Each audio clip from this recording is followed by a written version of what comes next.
I'm contemplating the idea of focusing on where you have control.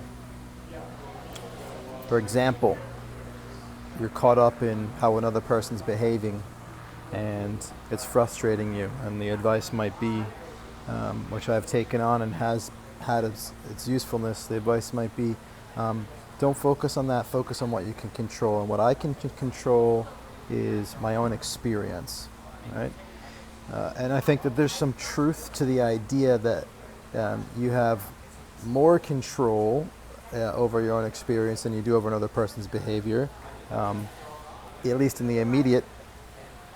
But I think the important thing is more control, not control.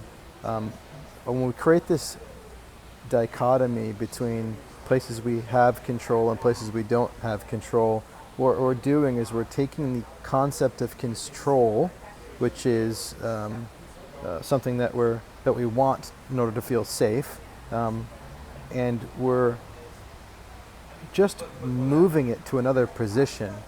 The problem is the concept itself. The idea that we can have control over anything is an illusion. We have no control over the other person's behavior, and we also do not have control over how we are feeling, over our own experience. We simply don't. To say that we have control means we have absolute influence and power over something, that our will and our conscious will and our attention is the single determining force or factor in what's occurring. It's never the case. You might have more influence over your own internal experience and over another person's behavior in some situations, but certainly not always, right? And so, why is this important? The reason I think it's important is because when you suggest that you have control over your internal experience, for example, or what you do is you entrench the idea that you can have control over something. And so you're not actually freeing yourself from the compulsion for control in contexts. You're actually satisfying the illusion of control by telling it that you have control in this area. And in many cases it may be useful because now you feel empowered because you can put your focus on your own experience, whereas before you felt disempowered because your focus was on somebody else's behavior. But there's a hidden problem in it, there's a hidden challenge, is that you're always continuing to seek control because you've satisfied that presupposition, that assumption that control is something you can have. That's the first thing.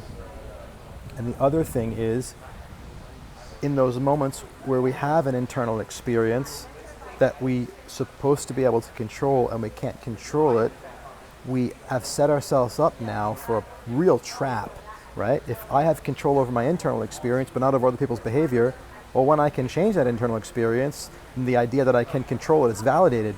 But what about those times when you're feeling really down or you're feeling really frustrated and you think to yourself, well, I can control my internal experience, and then suddenly you're not able to?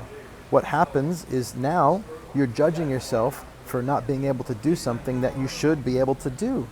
I should be able to control my experience. Can you relate to the thought or to the feeling that you should be able to control your internal experience and not being able to? And can you feel the texture of the self-judgment that arises when you are unable to control your internal experience, when you're unable to control your anger or your sadness or your frustration or anything? That texture, that meta judgment, that secondary layer, I'm suggesting is entrenched and kept alive by the idea, which in some cases may be more empowering, but still surreptitiously it's disempowering, the idea that you don't have control over people, you only have control over yourself. No, actually you don't. You don't have control over others, and you don't have control over yourself. You actually don't have control over anything at all, anywhere, ever. And in my experience, not that I'm somebody who remembers this all the time, I know this because I bump up against it all the time. I bump up against the illusion of control. I'm constantly bumping up against it. But when I'm conscious, I remember that I actually never have control. Not over you and not over me. There's nothing I have control over. And actually, fully accepting that I never have control, that's where the real freedom is. That's when I'm really letting go. I'm sitting here not far from the beach here in my home in Santa Monica, and thinking about those times where I've been out surfing or body surfing and I get caught in a really big wave and it's really scary and it's tumbling me around. And if I try to fight it, if I try to control myself and how I'm being flipped around, I exert so much energy that it uses up all of the oxygen in my blood, and I am not able to hold my breath as long, and I panic, and I'm actually putting myself at a risk for drowning. But if I just let go and I remember that I don't have control and I let go, I actually find a place of joy. In this, there's a little bit of a fear still where you're getting tossed around, but all of a sudden I'm being ragdolled and I'm going with it. And because I'm relaxed, I'm able to hold my breath longer, and eventually the wave finishes tossing me and I can surface again and I can get my air. And so that's a visceral embodied experience of the distinction. I can have control over how my body moves versus I don't have control over my body moves, and how that changes my experience of it. And it's a metaphor, I guess we could say, for the same way that it feels like on the inside when I'm choosing that I don't have control over my emotional experience.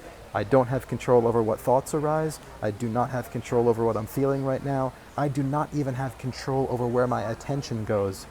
If there's anything I have influence over, it's where my attention goes. I would say the place that I have the most influence is where my attention goes in any moment, and then that can affect my thinking and my feelings in a particular moment. But I don't even have control over that.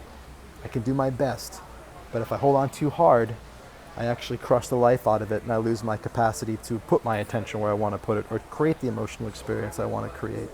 So the next time somebody says to you, focus on what you have control over, let that be a cue to remind yourself that you have none. You have no control. Control is total, absolute directorship and influence over something. It doesn't exist. Everything is being co-created. Everything is dancing. You are along for the ride as much as you are driving. And the most freedom is there, therefore the most power is there, the most love is there. That's where you create the most powerfully from. Today is the perfect day for you to create who you are. You are loved and you are powerful, and I am loving you simply for your being here. I'll talk to you soon.